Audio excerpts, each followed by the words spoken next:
नमस्कार, आप देख रहे हैं दूरदर्शन का विशेष सांकेतिक भाषा समाचार। आपके साथ मैं हूं पराक्रम सिंह शेखावत और मेरे साथ हैं हमारे सांकेतिक भाषा की सहयोगी बीना सिंह। समाचार की शुरुआत करेंगे सुर्खियों के साथ। विपक्ष के हंगामे के कारण संसद के दोनों सदनों की कार्यवाही कल तक के लिए स्थगित। लोकसभा में कानून मंत्री अर्जुन राम मेघवाल ने सुप्रीम कोर्ट में जजों की संख्या बढ़ाने से संबंधित संशोधन विधेयक किया पेश। राज्यसभा में नए सांसदों को दिलाई गई शपथ।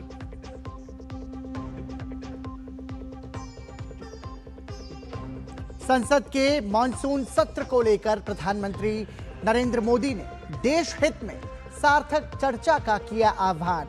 कहा, तथ्य और तर्क से मजबूत होगी लोकतंत्र की आवाज। संसद की सकारात्मक भावना से विकास को मिलेगी नई ऊर्जा। राम मंदिर कथित चढ़ावा मामले पर सुप्रीम कोर्ट में सुनवाई। संबंधित पक्षों को मामले का राजनीतिकरण नहीं करने का निर्देश।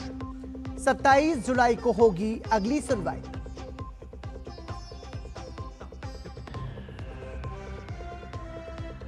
राष्ट्रपति द्रौपदी मुर्मू ने किशिनौ स्थित राष्ट्रपति भवन में मोल्डोवा की अपनी समकक्ष सैंडू के साथ की द्विपक्षीय वार्ता।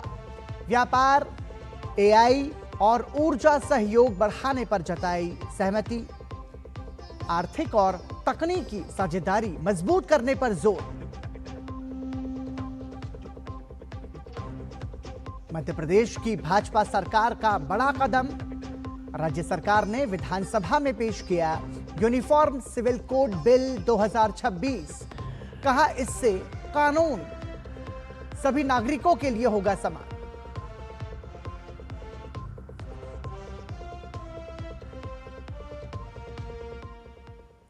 और सुर्खियों के बाद अब खबरों पर नजर विस्तार से।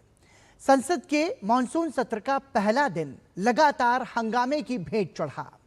विपक्ष के तीखे विरोध और नारेबाजी के चलते लोकसभा और राज्यसभा दोनों सदनों की कार्यवाही सुचारू रूप से नहीं चल सकी। राज्यसभा में बार बार व्यवधान के बाद सदन की कार्यवाही मंगलवार 21 जुलाई सुबह 11 बजे तक के लिए स्थगित कर दी गई।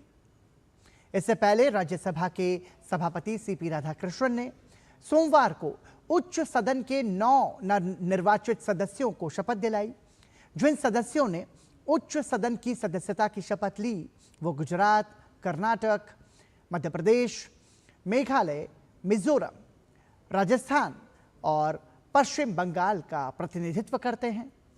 संसद के मॉनसून सत्र के पहले दिन शपथ लेने वाले सदस्यों में गुजरात से भाजपा के मुकेश भाई जे राठवा, कर्नाटक से कांग्रेस के पवन खेड़ा, मध्य प्रदेश से भाजपा के महेश केवट, मेघालय से एनपीपी के जेम्स पांगसांग कोंकल संगमा, मिजोरम से खियांगटे लाल त्लुआंग कीमा, राजस्थान से भाजपा के सतीश पुनिया, पश्चिम बंगाल से भाजपा के प्रकाश चिकबढ़ाइक, सुष्मिता देव और सुखेंदु शेखर राय शामिल हैं।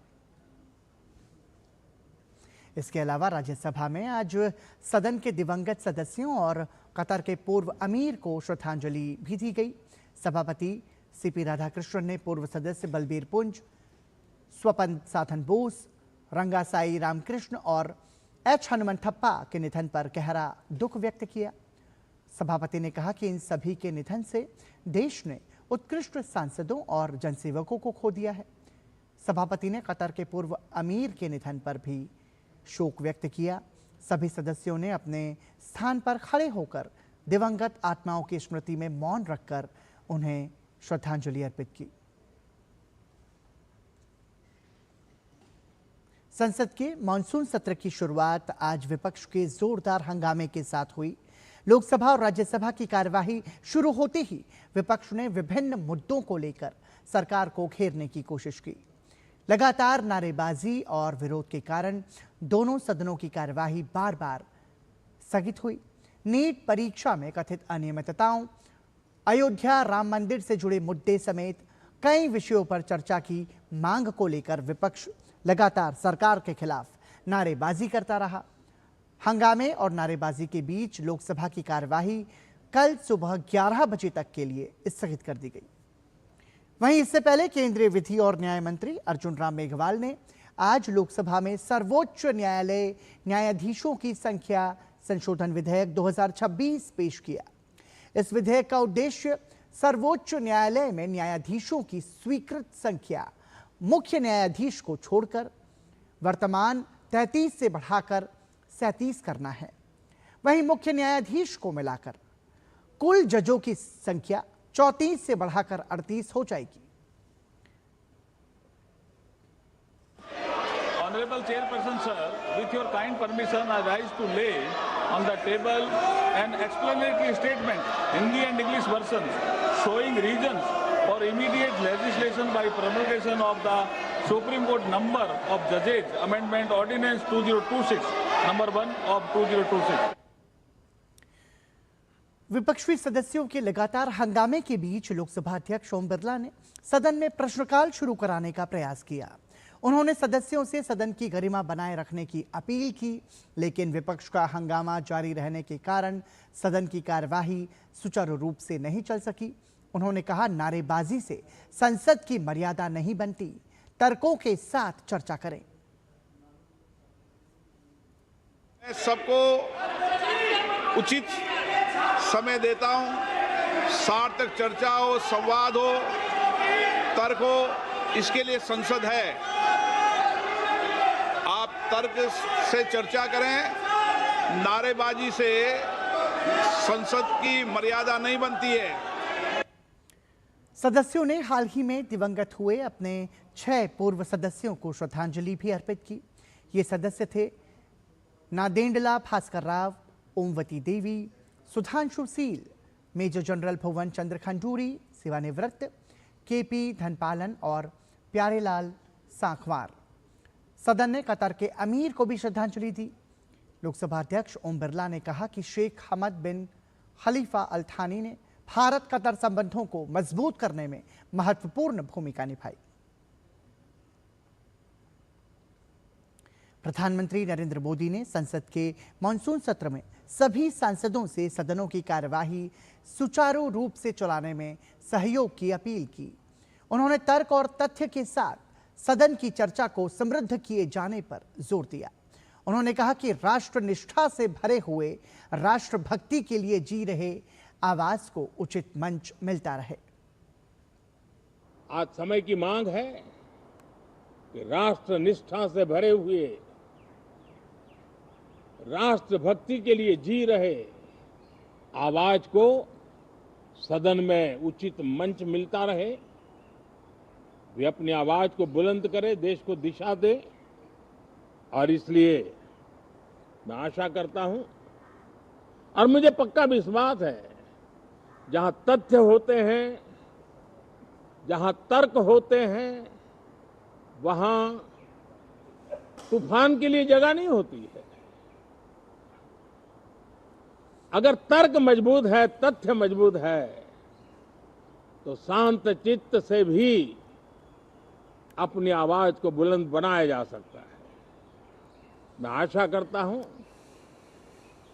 तर्क और तथ्य के साथ सदन की चर्चा को समृद्ध किया जाए, हर आवाज को अवसर मिले,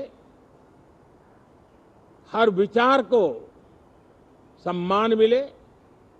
ये संसद की हमारी भूमिका है। मैं सभी सांसदों से बढ़ चढ़ करके इस सदन में हिस्सा लेने के लिए निमंत्रित करता हूं।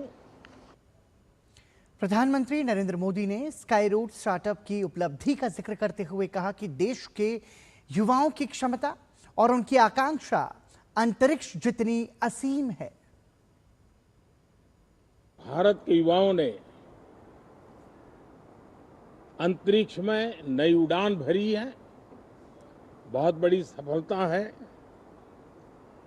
और ये जो स्काई रूट स्टार्टअप है,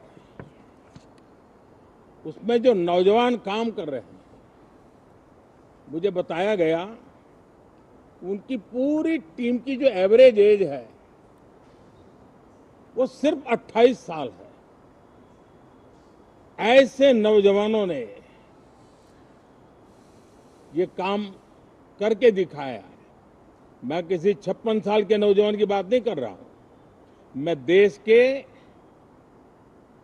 ये स्टार्टअप ने 28 के एवरेज वाले नौजवानों ने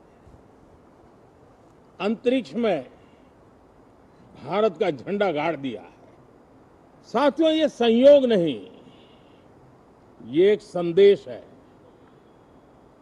और बड़ा मजबूत संदेश है कि हमारे देश के युवाओं की क्षमता और उनकी आकांक्षा अंतरिक्ष जितनी असीम है, इससे बड़ा संदेश देश के लिए कोई और प्रेरणा नहीं दे सकता है। प्रधानमंत्री नरेंद्र मोदी ने कहा कि पश्चिम एशिया में जारी संघर्ष के कारण भारत के सामने बड़ी चुनौतियां उत्पन्न हुई हैं, क्योंकि देश ईंधन के आयात पर निर्भर है। उन्होंने कहा कि पश्चिम एशिया के संकट के बावजूद भारत ने 7.7% की आर्थिक वृद्धि दर दर्ज की है। साथियों, हम भली भांति जानते हैं और पूरी दुनिया चिंतित भी है। लगातार कहीं न कहीं युद्ध की स्थितियां बनती रही है। पश्चिम एशिया के युद्ध के कारण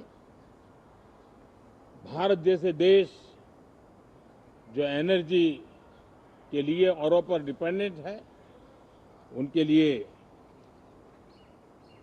ये पश्चिम एशिया का युद्ध एक बहुत ही बड़ा संकट का कारण रहा।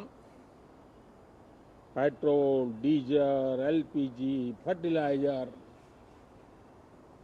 केमिकल्स, यानी हर विषय में अनेक बाधाएं, अनेक संकट आए।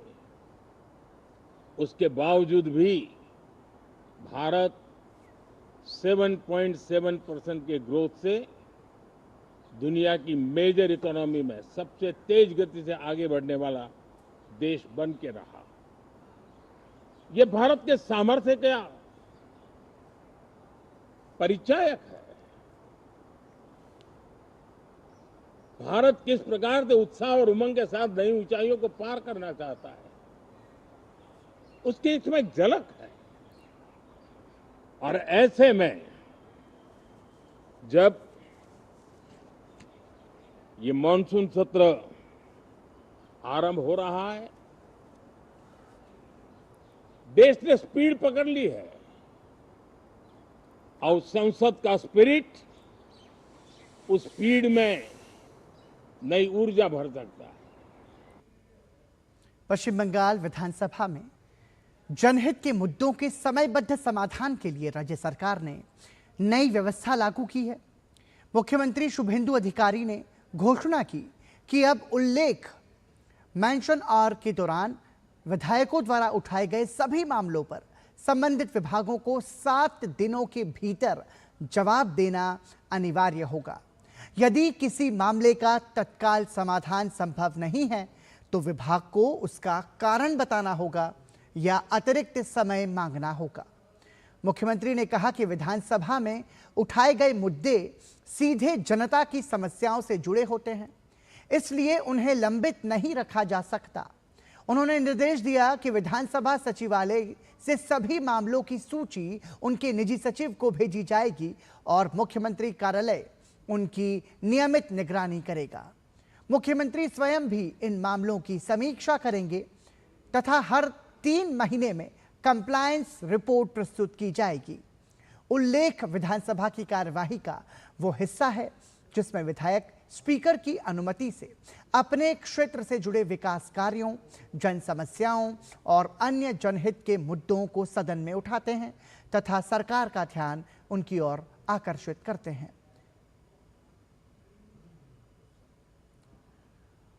और इसी के साथ हम रुक रहे हैं एक छोटे से ब्रेक के लिए। आप देखते रहिए डीडी न्यूज़। कमाल है साहब, आपका परिवार आपके भरोसे बैठा है और आप किस्मत के भरोसे बैठे। थोड़ा सोचिए, कल अगर आप दुर्भाग्यवश नहीं रहे तो उनका साथ किस्मत नहीं पॉलिसी बाजार से लिया हुआ टर्म इंश्योरेंस देगा। परिवार के लिए इतना तो कर ही सकते हैं ना आप।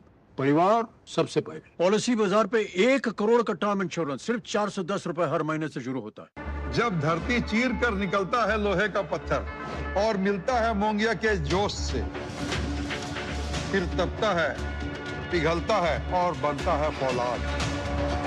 अब होता है सरिया सारी खूबियों के साथ। मोंगिया स्टील, मजबूत देश का मजबूत सरिया। ब्रेक के बाद एक बार फिर आपका स्वागत। सुप्रीम कोर्ट ने छात्रों के लिए बनाई गई स्थायी शैक्षणिक पहचान संख्या यानी कि automated permanent academic account registry अपार आईडी को लेकर महत्वपूर्ण टिप्पणी की है। अदालत ने कहा कि अपार आईडी बनवाना अनिवार्य नहीं होना चाहिए और छात्रों तथा उनके अभिभावकों को इसे बनवाने या ना बनवाने का स्पष्ट विकल्प मिलना चाहिए। सुनवाई के दौरान सुप्रीम कोर्ट ने कहा कि वो सीबीएसई को निर्देश जारी करेगा कि अपार आईडी से जुड़े डेटा प्राइवेसी के यानी कि निजता के मुद्दों की जांच करे।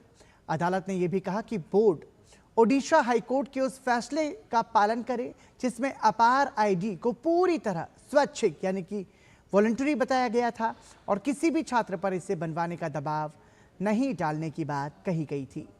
सुप्रीम कोर्ट ने यह भी स्पष्ट किया कि अपार आईडी के लिए इस्तेमाल होने वाले सहमति फॉर्म यानी कि कंसेंट फॉर्म में हां के साथ नहीं का भी स्पष्ट विकल्प होना चाहिए ताकि छात्र या उनके माता पिता स्वतंत्र रूप से निर्णय ले सके।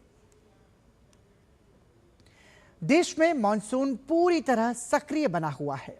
बारिश से जहां लोगों को गर्मी और उमस से राहत मिली है, वहीं कई राज्यों में लगातार बारिश के कारण जलभराव, बाढ़ और भूस्खलन की स्थिति पैदा हो गई है। मौसम विभाग के अनुसार उत्तर, पश्चिम, पूर्व और पूर्वोत्तर भारत में अगले 6 से 7 दिनों में यानी करीब आज से 26 जुलाई तक मानसून सक्रिय रहने की संभावना है। दिल्ली, एनसीआर, उत्तर प्रदेश, बिहार, पंजाब और हरियाणा में आज से 23 जुलाई के बीच बारिश की गतिविधियां बढ़ने का अनुमान है। कई जगहों पर गरज चमक के साथ तेज बारिश और तेज हवाएं चल सकती हैं।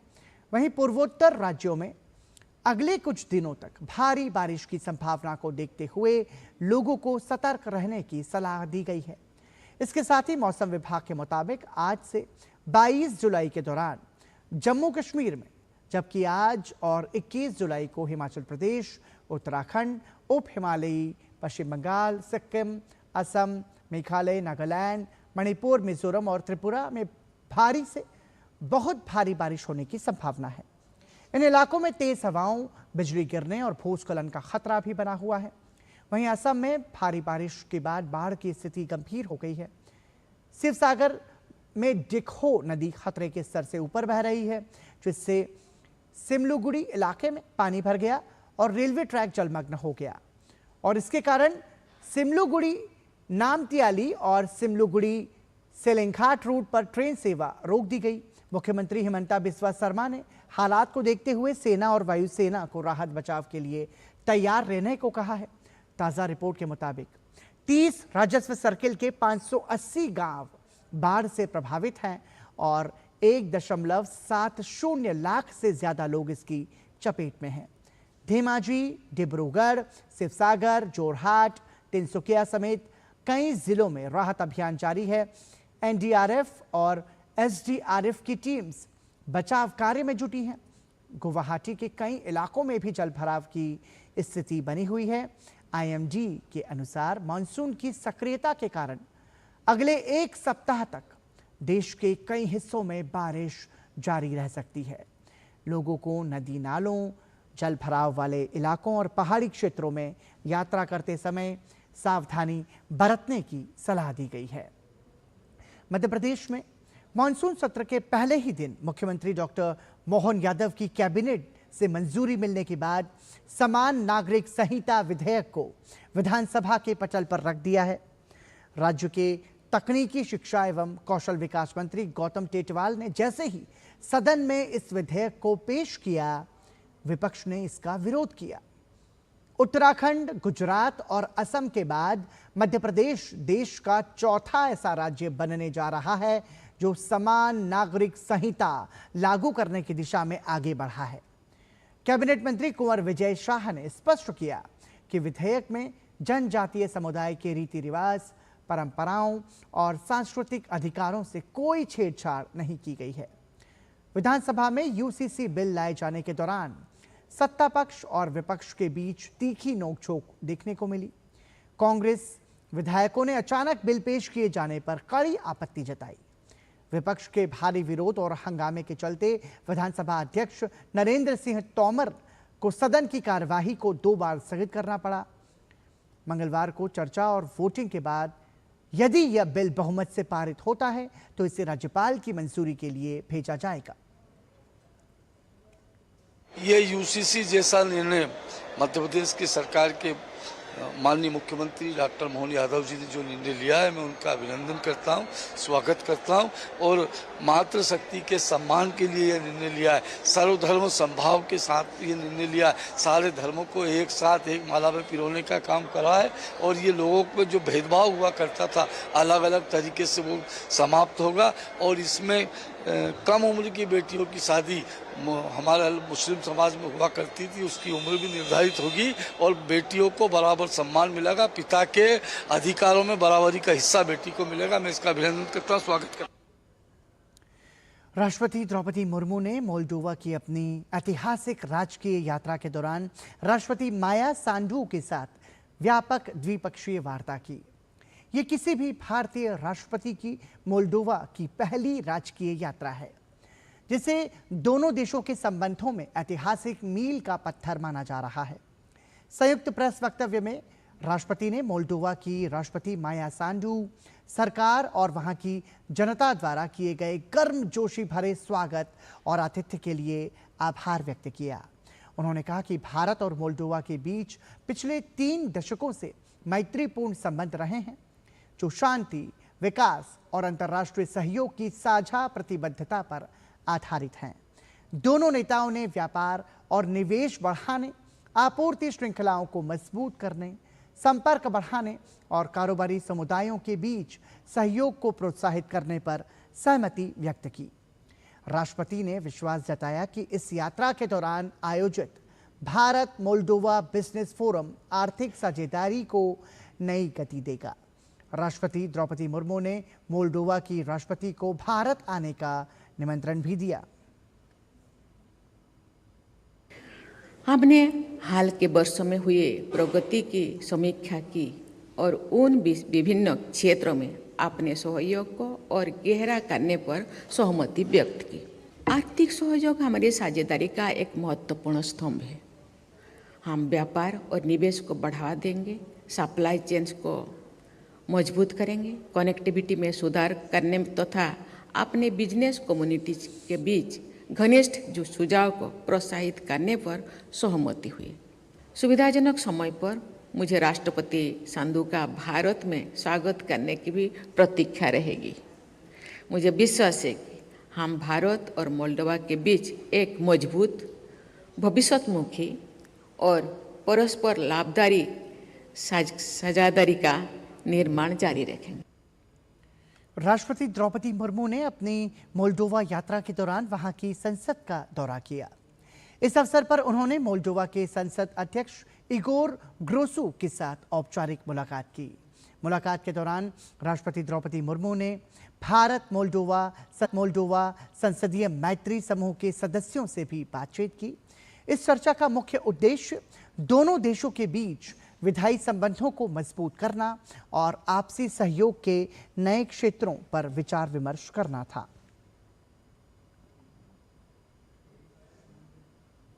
भारत की राष्ट्रपति द्रौपदी मुर्मू ने सोमवार को मोल्डोवा की आधिकारिक यात्रा के दौरान राजधानी किशिनाऊ में देश के महान मध्यकालीन शासक Stephen the Great and Holy की प्रतिमा पर पुष्पांजलि अर्पित की।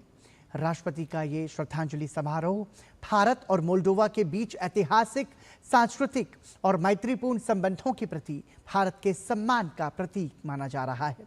Stephen the Great and Holy ने वर्ष 1457 से 1504 तक मोल्डाविया की रियासत पर शासन किया। उन्हें आधुनिक मोल्डोवा का संस्थापक, रक्षक और सबसे सम्मानित राष्ट्रीय नायकों में गिना जाता है।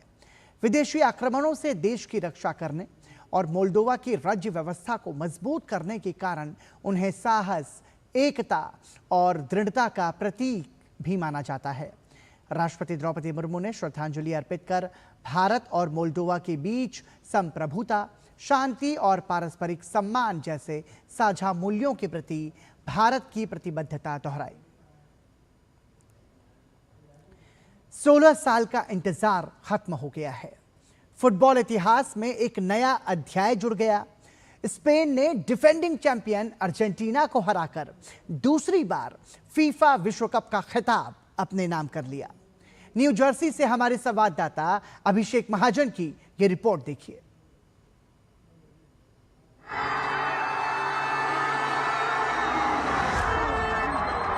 स्पेन ने एक बार फिर विश्व चैंपियन बन गया है। अपने पहले विश्व कप खिताब के 16 साल बाद ला रोजा ने डिफेंडिंग चैंपियन अर्जेंटीना को 1-0 से हराकर दूसरी बार फीफा विश्व कप ट्रॉफी अपने नाम की। पूरे मुकाबले में स्पेन का दबदबा देखने को मिला। टीम ने खेल के हर पहलू में अपना नियंत्रण बनाए रखा। फाइनल तक हर चुनौती पार करने वाली अर्जेंटीना इस बार स्पेन के सामने फीकी नजर आई। लियोनेल मेसी विश्व कप में एक आखिरी जादुई पल की तलाश में थे, लेकिन स्पेन की अनुशासित रक्षा पंक्ति ने उन्हें कोई मौका नहीं दिया। दूसरी ओर गोलकीपर एमिलियानो मार्टिनेज ने कई शानदार बचाव कर अर्जेंटीना को मुकाबले में बनाए रखा। अगर उनकी ये बेहतरीन सेव नहीं होते तो मैच का फैसला काफी पहले हो सकता था। 106वें मिनट में मैच का सबसे बड़ा पल आया। फेरान टोरेस ने बॉक्स के भीतर शानदार नियंत्रण दिखाते हुए बाएं पैर से गेंद को गोल में पहुंचाया और स्पेन को 1-0 की बढ़त दिला दी और स्पेनिश प्रशंसकों को जश्न मनाने का मौका दे दिया। यही गोल विश्व कप का निर्णायक गोल साबित हुआ। पूरे टूर्नामेंट में यह टोरेस का पहला गोल था, लेकिन यही उनके करियर का सबसे यादगार गोल बन गया। गोल खाने के बाद अर्जेंटीना ने बराबरी के लिए पूरा जोर लगाया, लेकिन स्पेन की रक्षा पंक्ति चट्टान की तरह डटी रही। स्टॉपेज टाइम में अर्जेंटीना के एंजो फर्नांडिस को रेड कार्ड भी दिखाया गया, जिससे टीम की मुश्किलें और बढ़ गईं। कंसिस्टेंट रहे through out the tournament, really good team, बहुत ज़्यादा यंग प्लेयर्स है and very hard working, totally deserve this win. हमें तो लग रहा था स्पेन। और इसी के साथ दूरदर्शन के विशेष सांकेतिक भाषा समाचार में अभी के लिए इतना ही। मुझे और हमारी सांकेतिक भाषा के सहयोगी बीना सिंह को दीजिए अनुमति। नमस्कार।